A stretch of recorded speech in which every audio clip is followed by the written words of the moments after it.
tips, which may be the part that is the most Great. Yes, most that's useful. Let's figure that out as well. Okay, terrific. So here we go. Can you see the screen? It says transparency. Yep, we're good. Okay, so in a perfect world, we would have a completely transparent election system. And by this, I mean a system where the average voter could completely understand and observe all of the processes used to both record and count our votes. And the reason for this is that if you want to prevent fraud and have trust in the election system, as Judge Brunner mentioned, transparency is really what you need. But we, of course, do not live in a perfect world. America does have very long and complex ballots, which makes it difficult to at least hand count our elections. So we use machinery. But the main objection that I have to it, and what a lot of experts are concerned about, is that we use too much machinery, and unnecessarily so in many cases. And machines are by definition opaque. You can't see what's happening on the inside of them. And so that can open doors to fraud and error and mistrust in the system, distrust.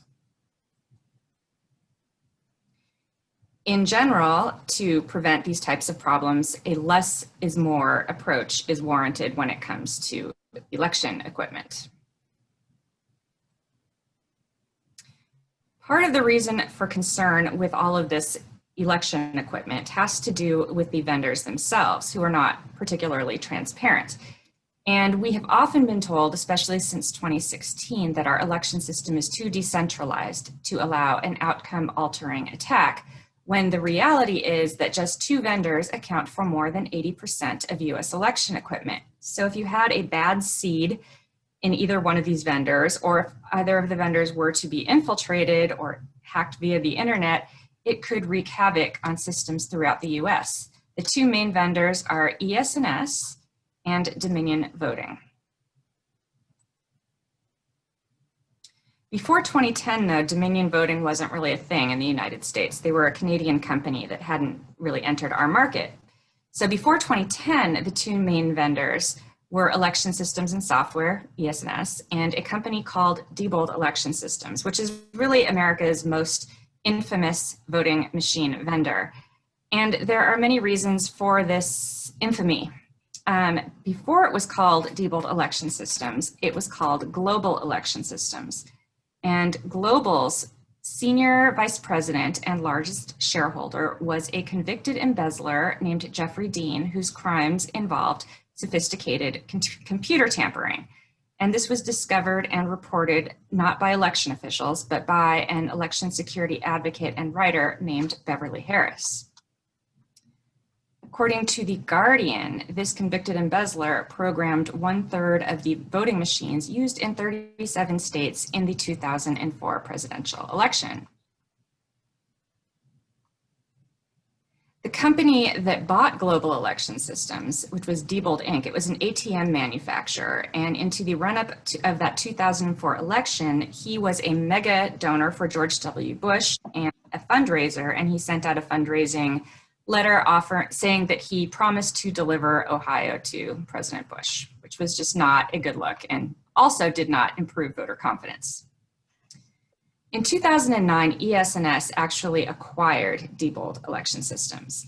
And the truth is the 2 companies were already related because Diebold's president for many years was actually one of the 2 founders of ES&S, and the other founder was his brother, who had remained at ES&S the whole time.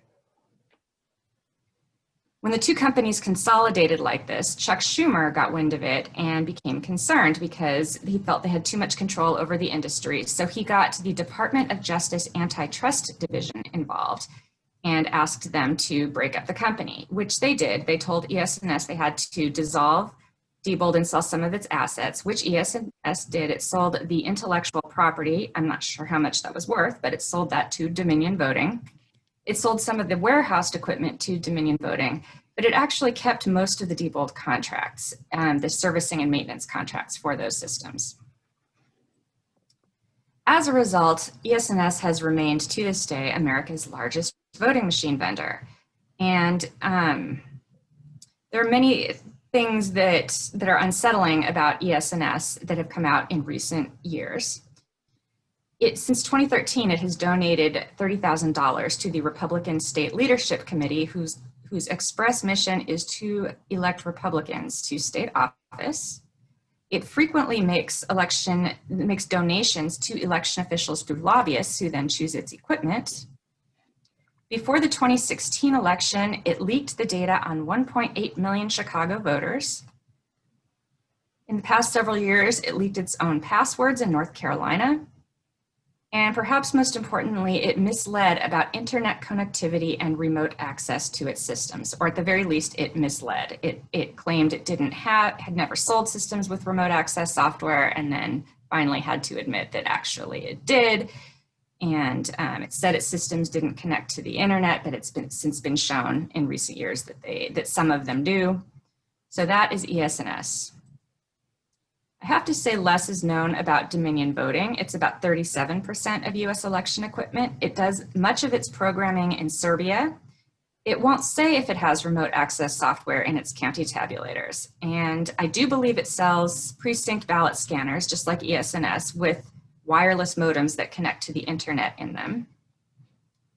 Its vice president came from a large international gaming company, and this connection between vendors and international gaming companies is actually kind of a long-standing and weird thing. Some of the smaller vendors that are out there, and by the way, Ohio uses all of these vendors to an extent. Unison in particular is kind of a standout. It's owned by a Malaysian gambling behemoth called International Lottery and Totalizator. Can't really make this stuff up in any event. That's Unison. This is a chart which I'm sure you can't see, but if people get a handout, they can look at it later. It shows all the different equipment that's actually used in Ohio, the different vendors. And it appears that to an extent, anyway, it does use all of these different vendors I mentioned. So what exactly is it that these vendors are selling? One thing that they're selling is scanners, optical or digital scanners for counting hand-marked paper ballots. Most experts recommend this particular combination in the sort of less is more mentality, because you have a completely software independent record of voter intent, a paper ballot marked with a ballpoint pen, but then you count it on a scanner and you can conduct an audit or a recount with those paper ballots. But many jurisdictions still have the old touchscreen voting machines called DREs, or direct record electronic, that were sold around 2002. Ohio is no exception.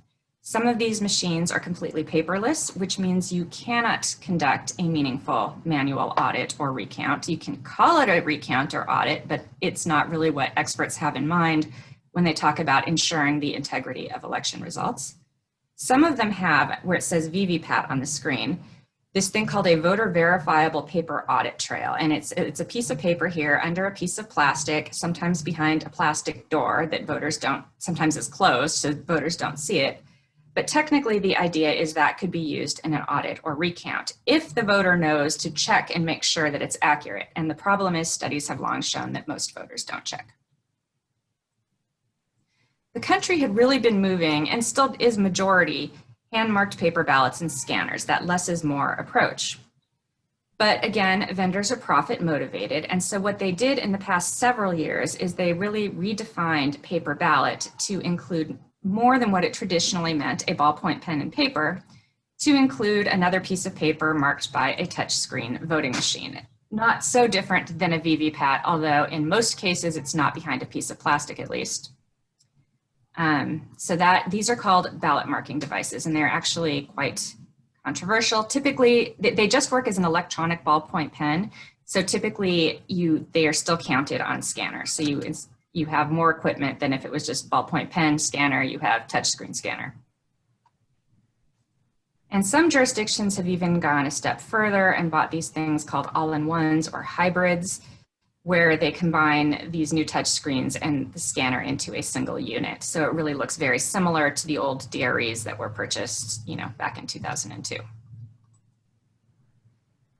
This is what the United States looks like. In green, that shows the jurisdictions, the states and counties that use hand-marked paper ballots, at least on election day. Note that many of these places do use touchscreen voting machines for early voting, but that's not shown here. About 20% of the United States uses ballot marking devices on election day. That's shown in yellow. And about 14, including some Ohio counties, still use the old touchscreens with the, some of them are still paperless in some places, some have those VVPATs. This is Ohio. You can see it has a pretty good mix. It has the 51%, oops, I went to the next screen by accident, hang on one sec. Oops, well, there we go.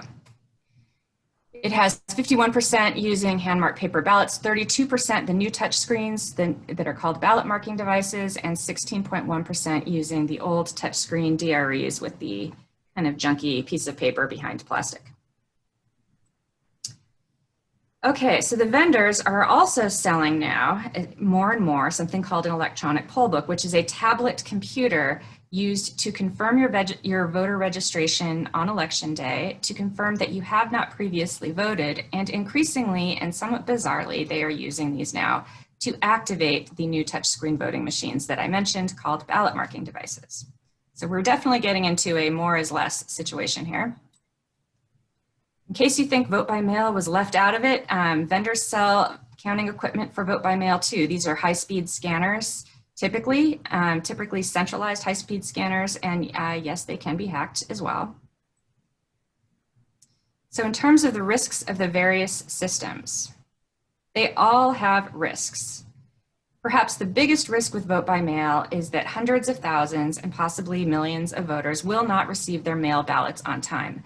This happened even before we had the pandemic. It happened before we had Louis DeJoy, who's Trump's mega donor, as the Postmaster General, seemingly trying to ensure that it happens in Democratic strongholds. So that has always been a concern. The other problem, of course, is that they won't be received by the election office on time. Signature match is a potential risk. You can dial up there's some places use machines to determine if your signature matches, and they can be dialed up or down in terms of the amount of sensitivity required for the match. And Karl Rove, who is working with Trump, would love to make signature match the new hanging chads this election. He'd love to drag out a long recount if it comes to a recount and somehow eke out a win based on signature mismatch. I don't want to suggest again that vote by mail can't be hacked, because unfortunately all electronic voting systems can be. If the voter registration system in particular, which is online, if somebody's address, like one digit, were changed in their address, people would not receive their mail ballots. They also receive programming before every election from computers that could be hacked, and the online reporting system is of course online. But you do avoid some of the concerns of in-person voting, this is what we're talking about a lot this year with COVID-19. So you avoid, for the most part, exposure to COVID-19. You don't have to worry about voter suppression in the form of too many closed polling places. And of course, you don't have to worry about long lines, which is a huge disincentive to voting in person. That's a huge problem, especially in large urban areas. Just like vote by mail, you have many of the same hacking attack vectors with in-person voting, but you actually have more.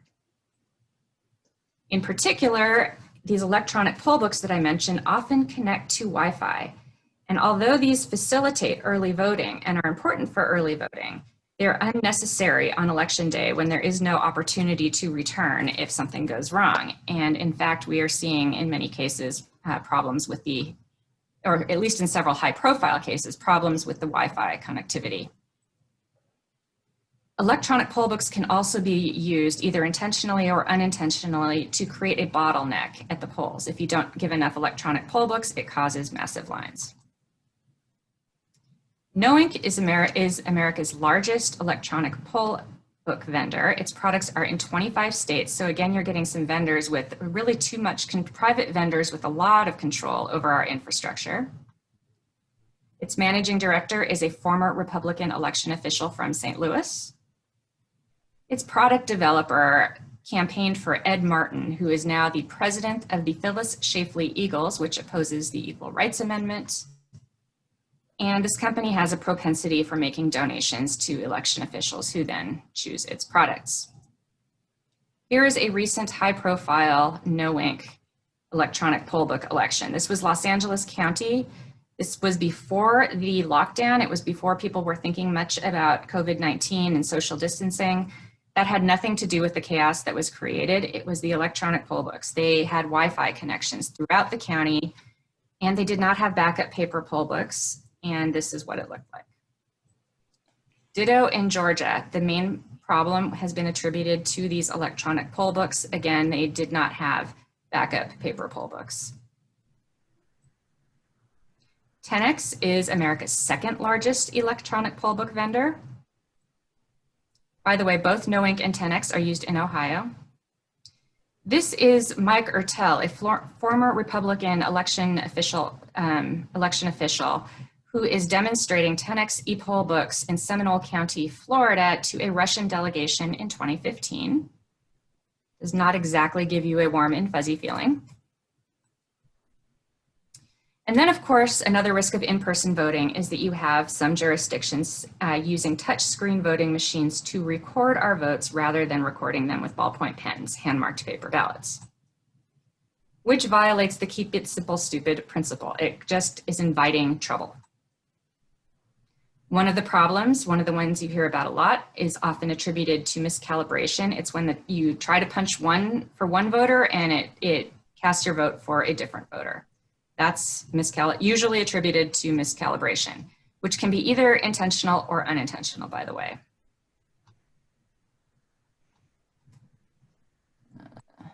Screen freezes tend to happen quite a bit. We're seeing this recently with a lot of the new ballot marking devices and calibration problems, by the way.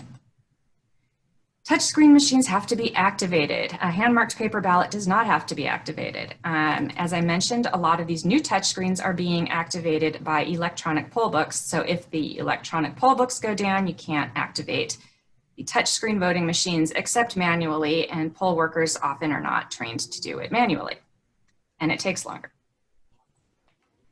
And again, we get to this lack of transparency. When problems occur, we have to take the official explanation. We have to take the vendor usually tells us that it was just a glitch and not to worry and it won't happen again. So the public is left in the dark. Another problem with touchscreens is that they take much longer to use than hand-marked paper ballots. It's somewhat counterintuitive, but a recent study in Pennsylvania by the Secretary of State there, which allows them, by the way, found that ES&S Express Vote XL, but they're a hybrid ballot marking device, touchscreen scanner combination, take 3 times as long to use as hand-marked paper ballots and scanners. And just as electronic poll books can create bottlenecks through disproportionate or insufficient distribution of equipment, the same is true of touchscreens. By contrast, with hand-marked paper ballots, it is very inexpensive and easy to scale up and scale down, depending on the length of the lines. You just need inexpensive cardboard privacy dividers to put between the voters. You don't need to go out and scramble for more expensive machines. The biggest problem with the touchscreens really has to do with auditability. Experts say the only way to know if an electronic outcome is correct is to compare it to a hand count, either a robust manual audit or a full hand recount of a reliable paper audit trail. And the concern is that this paper spit out by these touchscreen machines is not particularly reliable.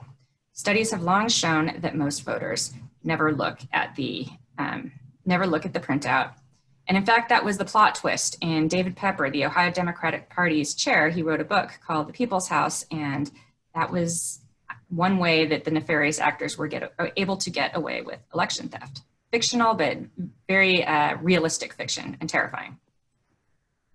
This is what the printouts look like from the new ballot marking device touchscreens that are selling like hotcakes. They put a barcode, your vote inside a barcode at the top. Voters can't read barcodes. That is the only part counted as your vote. That's why I ask, is this Joe Biden or Donald Trump? In theory, this human readable text can be used in an audit or recount, but those are very difficult to get in a meaningful sort of way in the United States. And as you can see, the party affiliation isn't even listed next to people's names, which makes it very hard for people to remember if a race were deleted, or if it was somebody else's name was switched in for one of these down ballot races, the vast majority of voters won't notice. In fact, a recent study showed that 93% of errors go unnoticed by voters, 93%. And by error, it could be either intentional or unintentional. You know, it could be programmed in or intentional to drop certain races or flip certain races, et cetera. So what can we do? If you vote by mail, request your mail ballot immediately. Make sure you put your name on the envelope. They almost all, I think they all require that you put your name on the envelope. And that's one of the main things people often forget, especially when they're not used to voting by mail, is signing the ballot envelope. There often are other instructions and they have to be followed to a T. We do not want to give Karl Rove and his minions, or even well-meaning, you know, even election officials with good intent, we don't want to give a reason for them to throw your ballot in the garbage can rather than counting it. Things that may not seem important, you know, like putting 2 ballots in the same envelope, that kind of thing, that can get your ballot tossed. If possible, return your mail ballot in person or in a drop box. I know in Ohio right now, and I don't know that it's going to change, but Frank LaRose, your Secretary of State, has ordered just 1 drop box per county. That's really unfortunate, but I still think it is probably more reliable than using the US Post Office right now with Louis DeJoy doing his stuff with it. If you vote in person, bring your ID and your completed sample ballot with you. No matter how you're going to vote in person, bringing your completed sample ballot, which you can typically get from your county election website, bringing that with you will speed up the process and speed up the lines. If you vote in person, request to mark your ballot with a ballpoint pen by hand. I'm told that this can be done in most Ohio counties, but I have not confirmed this independently, so it certainly can't hurt to ask. And if you do use a touch screen, make sure you take that completed sample ballot you brought with you and use it as a cheat sheet to double check against this human readable text on the printout, especially as to down ballot races, which you might not notice are missing or have been flipped without a cheat sheet. This is so crucial this year because down ballot races, state races for state lawmakers matter. The state lawmakers will decide in 2021 the new maps that decide the redistricting, and we don't want any more gerrymandered districts that disadvantage Democrats. Or vice versa, we want to avoid that. State races are also key to the Republican Party's desire to hold an Article 5 convention of states to rewrite the United States Constitution. And there are also some efforts to do this on the left. So if you don't want state legislatures messing with the US Constitution, or even if you do, you want your state legislatures in office, not the other sides. So make sure to vote your full ballot. Voter registration systems are online, which makes them imminently hackable. Russia did penetrate some voter registration systems in 2016. So check your voter registration several times and make sure to save a screenshot as proof so that if we need to file election challenges and such, we will have proof that you were actually deleted for some reason.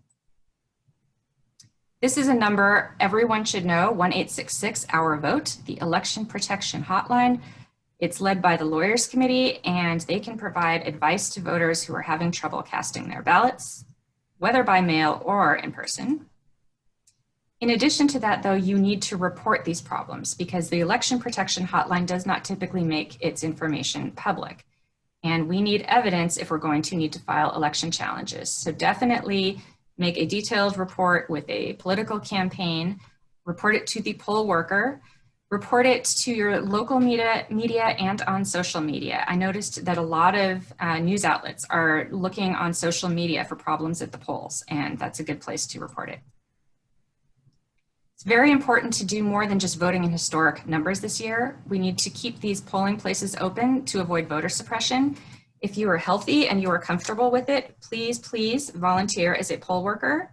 I recommend, by the way, pollhero.org is young people, college and high school people have an organization where they are recruiting other young people to volunteer as poll workers. And yes, they advocate PPE as well. So do that. We need poll observers as well. And you can, this is to notice or push back against any kind of voter intimidation. The more eyes that we have on the process, the better in terms of detecting problems, including potentially any kind of problems with the voting machines. And again, you can sign up with your state or county political party. Someone somewhere needs to start advocating for face shields for these poll workers. I don't know how we can get that going, but if you are good at starting messaging campaigns, we need to get this message. It's in addition to masks, it's to have a plexiglass face shield on. We need to make sure that all polling places are going to be stacked with backup paper poll books. I believe Ohio plans to do this, but I'm concerned that with the pandemic and consolidation of polling places, that could fall by the wayside. And I think it's all of our jobs to attend county and state election meetings and make sure that it doesn't. Avoid vote anywhere centers on election day because those make backup paper poll books impossible. Make sure there will be a sufficient amount of backup hand-marked paper ballots in the touchscreen jurisdictions in case touchscreens fail or can't be activated or have other problems, or in case voters just want to use them. Again, push back against voters can vote anywhere. I would make sure that you do not have remote access software installed in any of your county central tabulators. I don't know that you do, but I don't know that you don't. And it was found in a few of them in 2004 by the House Judiciary Committee investigation. I also don't think that Ohio has wireless modems in its precinct scanners, but you should check to be sure, because if you don't ask, it could be happening and just nobody knows about it yet. And both of these are a no-no, and they can be removed or disabled before election day still. You can go to my website, which I have a group, Protect Our Votes, that I'm in with a couple of friends, and we started this, protectourvotes.com. We're organizing volunteers to photograph precinct results and compare them to the reported county results to make sure there is no change between the precincts and the counties. And if you've been following what's happening in Belarus, there are people there with their cameras photographing the precinct results. They live in a dictatorship. They're more attuned to the types of things you want to look for. We're kind of only recently seeing some alarming shades of this, and comparing precinct results to reported results should be a no-brainer, but campaigns don't do it yet, so we need to do it. And you can volunteer through my website. You can also let me know, by the way, if you do this on your own, not through my website, and you find something, feel free to tag me on Twitter at JennyCohn1, and I can help amplify it for you. One of the most important things we can do is if there are suspicious election losses in November, to demand transparency about this. We cannot let our candidates continue to play dead in the face of suspicious, unexpected election losses after vote flipping touchscreens or the completely poll defying. Demand at least some kind of investigation, even if it's just comparing precinct results to reported results, just something. And it could mean election challenges. If hoping our candidates win the presidential election and we have Biden-Harris, I recommend that we try to resurrect the PAVE Act. It was written by Senator Ron Wyden, who is the best senator in all of Congress, or best congressperson when it comes to election security. The SAFE Act basically incorporated all of the same provisions as the PAVE Act. It is a really good bill. It should go further and address electronic poll books, but I think this is a good place to start, and he is a good person to consult. And if anyone would like to take a photo or screenshot of this information, please feel free. This is the Voter Protection Hotline, my website, and my Twitter handle. And we will be sharing all that out as well. Great, and that is the end of my presentation. Thank you so much. Thank you, that was